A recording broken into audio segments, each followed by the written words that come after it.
Doctor Baba Saheb Ambedkar open university.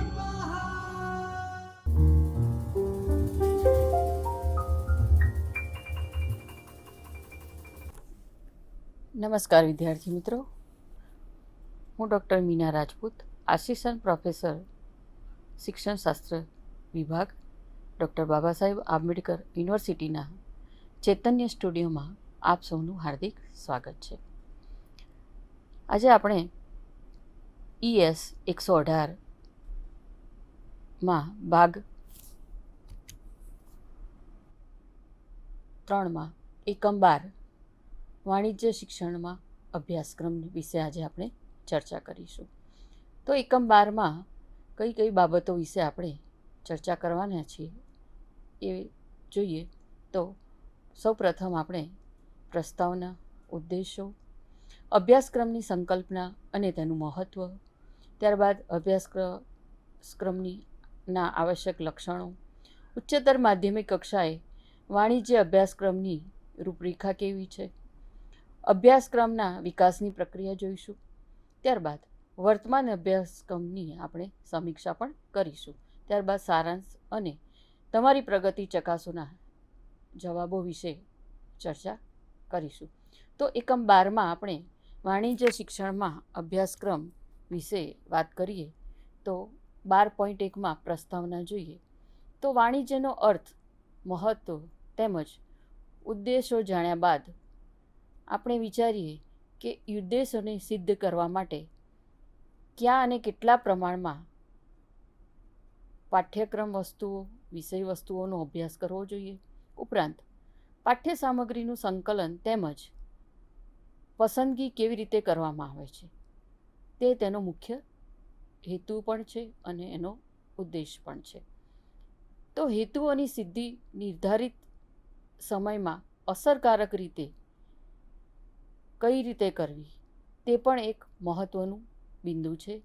એ મહત્ત્વનો વિચાર પણ આપણે કહી શકીએ કે અભ્યાસક્રમ કેવી રીતે તૈયાર કરવો, તેની સમય મર્યાદા, તેનો ખર્ચ તેમજ પ્રવર્તમાન સમયમાં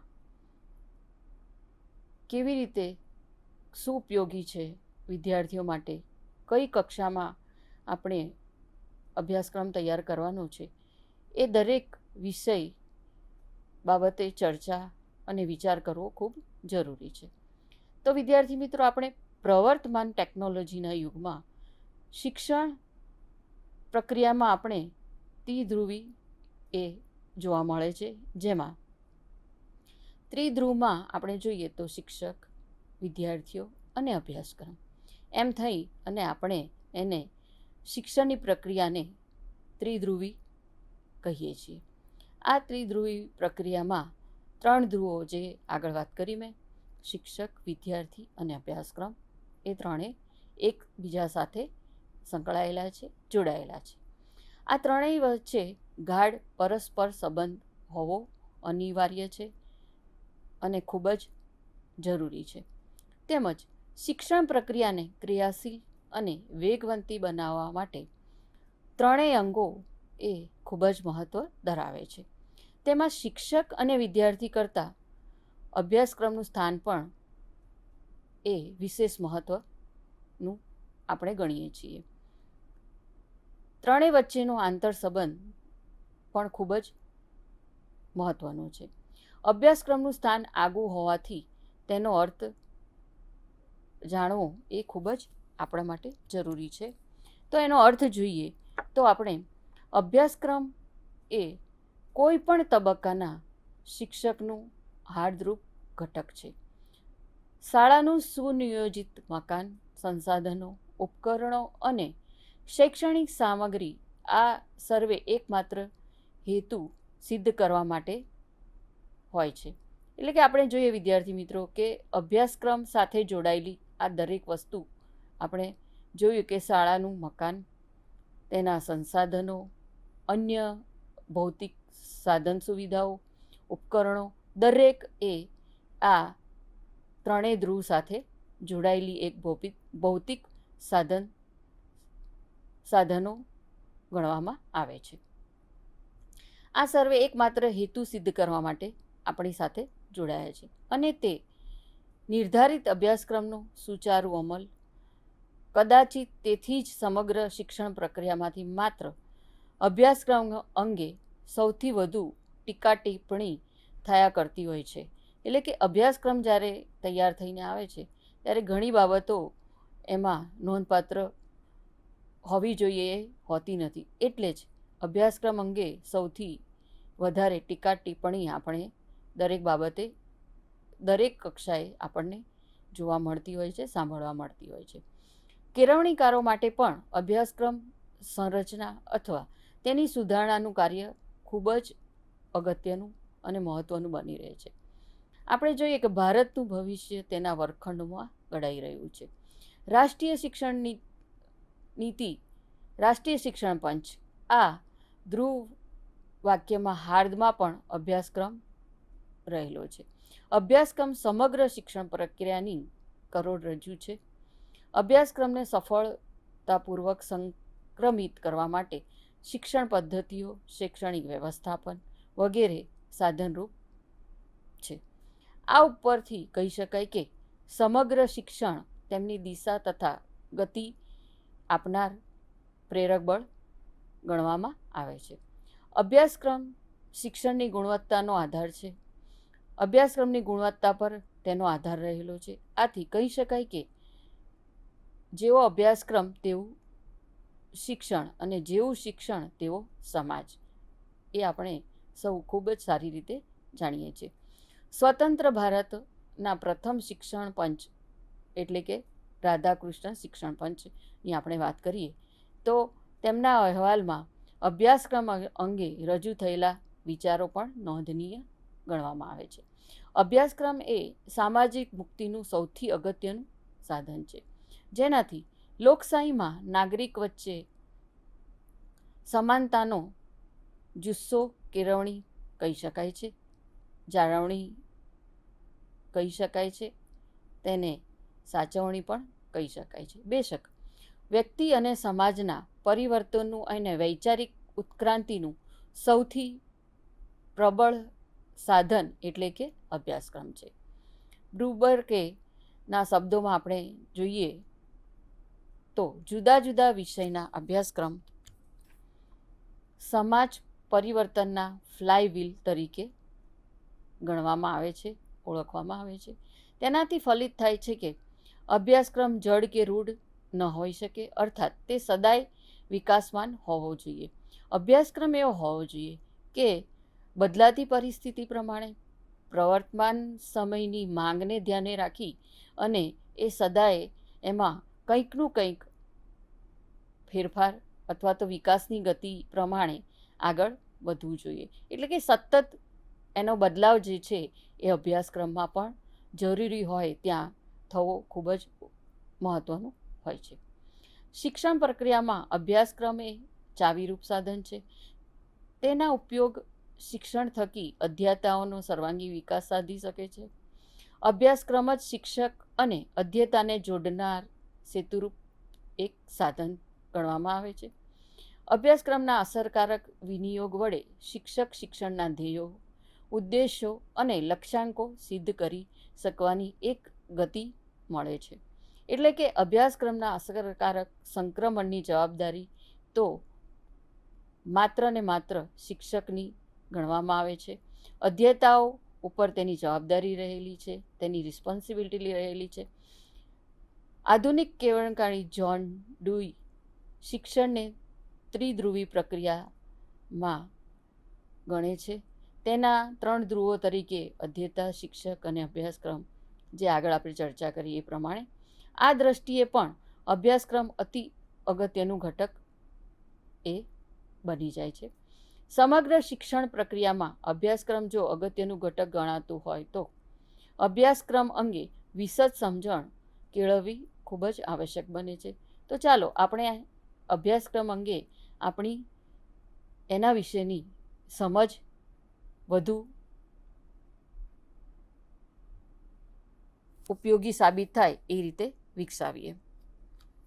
તો તેના ઉદ્દેશો આપણે જોઈએ તો અભ્યાસક્રમનો અર્થ અને તેના સ્વરૂપો સમજી શકશે. વિદ્યાર્થીઓ આ એકમ ભણ્યા પછી તેનો અર્થ, સ્વરૂપ સમજી શકશે, અભ્યાસક્રમની વિકાસની સંકલ્પનાને સ્પષ્ટ કરી શકશે, અભ્યાસક્રમ વિકાસની પ્રક્રિયાને વર્ણવી શકશે, શૈક્ષણિક આયોજનનું મહત્ત્વ અને તેના સ્વરૂપો વર્ણવી શકવાની એનામાં એક આગવી અભિવ્યક્તિ એ મેળવી શકશે. તો 12.2માં આપણે ઉદ્દેશોની વાત કરી. ત્યારબાદ 12.3 અભ્યાસક્રમની સંકલ્પના અને તેનો અર્થ. અભ્યાસક્રમનો અર્થ જોઈએ તો સમય પર શિક્ષણની સંકલ્પના, અર્થ અને સ્વરૂપ બદલાતા રહ્યા છે. જેવી રીતે આપણે આગળ વાત કરી કે અભ્યાસક્રમ એ સમયની માંગ પ્રમાણે પ્રવર્તમાન સમયને ધ્યાને રાખી અને બદલાવતા પરિસ્થિતિને ધ્યાને રાખી અને એમાં ફેરફારો કરવા જરૂરી છે. એક સમયે શિક્ષણ દ્વિધ્રુવી પ્રક્રિયા હતી. તેમાં શિક્ષક અને અધ્યેતા એમ 2 ધ્રુવો હતા. 20મી સદીમાં શિક્ષણ ત્રિધ્રુવી પ્રક્રિયા તરીકે ગણાવા લાગ્યું. આમ શિક્ષક અને અધ્યેતા 2 ધ્રુવોમાં અભ્યાસક્રમ એક ત્રીજા ધ્રુવ તરીકે સ્થાન પામ્યું. અભ્યાસક્રમ એ છે શું કે તેનું આધુનિક શિક્ષણ પ્રક્રિયામાં આટલું મહત્ત્વનું સ્થાન પામ્યું છે. એટલે કે અભ્યાસક્રમ શું છે કે જેને આપણે એને ત્રીજા ધ્રુવ તરીકે સ્થાન આપ્યું છે. તો તેનો અર્થ જોઈએ આપણે. અંગ્રેજીમાં આપણે અભ્યાસક્રમને કરિક્યુલમ શબ્દ તરીકે પ્રયોજીએ છીએ. આ શબ્દ લેટિન ભાષાના કુરિયર શબ્દ પરથી ઉતરી આવ્યો છે. ટુ કોરિયર એટલે કે ટુ રન, દોડવું. પ્રાચીન રોમમાં a running or race course એવો અર્થ થતો હતો. શબ્દકોશ અનુસાર કરિક્યુલમનો અર્થ કોર્સ ઓફ સ્ટડી અથવા તો body of course offered by an educational institute એવો કરવામાં આવતો હતો. અભ્યાસક્રમનો પરંપરાગત કે રૂઢિગત ખ્યાલ મુજબ જે યુગમાં શિક્ષણ વિષય કેન્દ્રી એટલે કે અધ્યેતા કેન્દ્રી ન હોય ત્યારે અભ્યાસક્રમનો અર્થ આ મુજબ થતો હતો. જે આપણે જોઈએ કે અધ્યેતાઓએ શાળા મહાશાળાઓમાં શીખવવાના વિષયો કે વિષય વસ્તુ એટલે કે અભ્યાસક્રમ. આમ વિષયોની સૂચિ એટલે અભ્યાસક્રમ. આ દ્રષ્ટિએ અભ્યાસક્રમમાં સૌથી વિશેષ ભાર પાઠ્યપુસ્તક પર મૂકવામાં આવતો હતો. અલબત્ત અભ્યાસક્રમનો આ અર્થ અતિ સંકુચિત ગણાતો હતો. આપ સૌ શિક્ષકો છો વિદ્યાર્થી મિત્રો, એટલે સમજી શકો છો કે વર્ગખંડમાં અભ્યાસક્રમ એ કેટલું મહત્ત્વ ધરાવે છે. એટલે કે અભ્યાસક્રમ વગર 1 થી 12 ધોરણમાં આપણે એ વિદ્યાર્થીઓને પાઠ્યપુસ્તક સિવાય એના બહારનું જ્ઞાન આપણે આપતા નથી. પાઠ્યપુસ્તક આધારિત જ આપણે વિદ્યાર્થીઓને જ્ઞાન અને માર્ગદર્શન આપીએ છીએ. જો કે અધ્યેતા કેન્દ્રી કે ક્ષમતા કેન્દ્રી શિક્ષણની અગત્યતા વધતા અભ્યાસક્રમના અર્થમાં પણ પરિવર્તનો થવા લાગ્યા. હાર્વર્ડ વિશ્વવિદ્યાલયના પ્રોફેસર રોબર્ટ યુલીએ અભ્યાસક્રમનો અર્થ એ રીતે કર્યો છે કે it is runway, a course which one runs to reach a goal. અર્થાત અભ્યાસક્રમ એક એવો માર્ગ છે કે જેના પર દોડીને શિક્ષક અને અધ્યેતા નિર્ધારિત શૈક્ષણિક ઉદ્દેશોને સિદ્ધ કરે છે, તેમજ પોતાની જે જીવનની જે ગાડી છે એને એ યોગ્ય ગતિ આપવાની અહીંયા વાત કરવામાં આવી છે. ત્યારબાદ છે અધ્યેતાના માનસિક, શારીરિક, સાંવેગિક, સામાજિક, આધ્યાત્મિક અને નૈતિક વિકાસમાં મદદરૂપ થનાર શાળામાં કે શાળા બહાર તેને થતા તમામ અનુભવોનો સમાવેશ એ અભ્યાસક્રમમાં કરવામાં આવે છે. અર્થાત વાંછિત વર્તન પરિવર્તનો તથા અધ્યેતાઓના વ્યક્તિત્વનો સર્વાંગી વિકાસ માટે શાળાએ પસંદ કરેલી અને આયોજિત કરેલી તમામ પરિસ્થિતિઓ પ્રવૃત્તિઓનો સમાવેશ અભ્યાસક્રમમાં કરવામાં આવ્યો છે. અહીંયા આપણે જોઈએ વિદ્યાર્થી મિત્રો કે માધ્યમિક શિક્ષણ પંચે અભ્યાસક્રમનો અર્થ આ રીતે વર્ણવ્યો છે કે ઉત્તમ આધુનિક વિચારધારાઓ અનુસાર અભ્યાસક્રમ એટલે માત્ર પરંપરાગત રીતે શીખવતા શૈક્ષણિક વિષયો જ નહીં, પરંતુ તેમાં તો અધ્યાતાઓને વર્ગખંડમાં, પુસ્તકાલયમાં, પ્રયોગશાળામાં, વર્કશોપમાં કે રમતગમતના મેદાનમાં શિક્ષક અધ્યાતાઓના પ્રત્યાયન દ્વારા પ્રાપ્ત થતા અનુભવોને અખિલાઈનો સમાવેશ થાય છે. આમ જોઈએ તો શાળાનું સમગ્ર જીવન અભ્યાસક્રમમય બની જાય છે અને અધ્યાતાના સર્વાંગી સંતુલિત પ્રતિભાના વિકાસમાં તે સહાયભૂત બને છે. વાંચન, લેખન અને ગણિત માત્ર અભ્યાસક્રમ નથી. જો કે તે અભ્યાસક્રમના ભાગરૂપ જરૂર છે, પરંતુ સ્વતંત્રતા, આત્મનિર્ણય કે સામાજિક વિકાસ એ અભ્યાસક્રમ નથી, પણ તેનો એક ભાગ છે.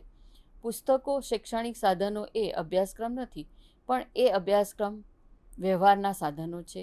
શાળામાં ઓરડાઓ, શાળાનું મકાન કે શિક્ષકો જેવી રીતે અભ્યાસક્રમ નથી, તેવી રીતે ઘર, દેવળ, મંદિર કે માતા પિતા પણ અભ્યાસક્રમમાં સ્વાભાવિક ભાગ નથી. છતાં પણ આ તમામ અનૌપચારિક રીતે એના ભાગ આપણે ગણીએ જ છીએ. એટલે કે કોઈને કોઈ રીતે આ દરેકને આપણે અભ્યાસક્રમનો ભાગ ગણીએ છીએ. જ્ઞાનના વિસ્ફોટ તથા વિજ્ઞાન અને ટેકનોલોજીના વિકાસને કારણે પ્રવર્તમાન શિક્ષણ પ્રક્રિયા ઘણા જ જટિલ અને ગતિશીલ બની છે. ત્યારે અભ્યાસક્રમનો માત્ર સ્થૂળ અર્થ ધ્યાનમાં રાખી શકાય નહીં. અભ્યાસક્રમના પાઠ્યક્રમ ઉપરાંત અનેક બાબતોનો સમાવેશ થાય છે, જેમ કે વર્ષ દરમિયાનની સમગ્ર પ્રવૃત્તિઓ અને સહઅભ્યાસ પ્રવૃત્તિઓ, વર્ગખંડમાં અપાતી શૈક્ષણિક માહિતી ઉપરાંત શાળા બહારની પ્રવૃત્તિઓમાંથી, સમાજમાંથી, અન્ય ક્ષેત્રમાંથી મળતી માહિતી, અધ્યયન, અનુભવો, કૌશલ્યો વગેરે કે જેના પરિણામે વિદ્યાર્થીઓમાં જ્ઞાન, સમજ, કૌશલ્ય, રુચિ, જ્ઞાનનો અભિરુચિ અને મૂલ્ય જેવી બાબતોનો વિકાસ થાય છે.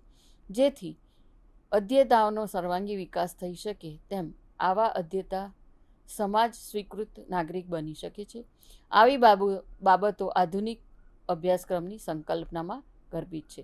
તો વિદ્યાર્થી મિત્રો, આપણે અર્થ અને સંકલ્પના વિશેની ચર્ચા કરી. ત્યારબાદ હવે પછી આપણે નવા વિષય સાથે મળીશું. નમસ્કાર. સ્વાધ્યાયઃ પરમઃ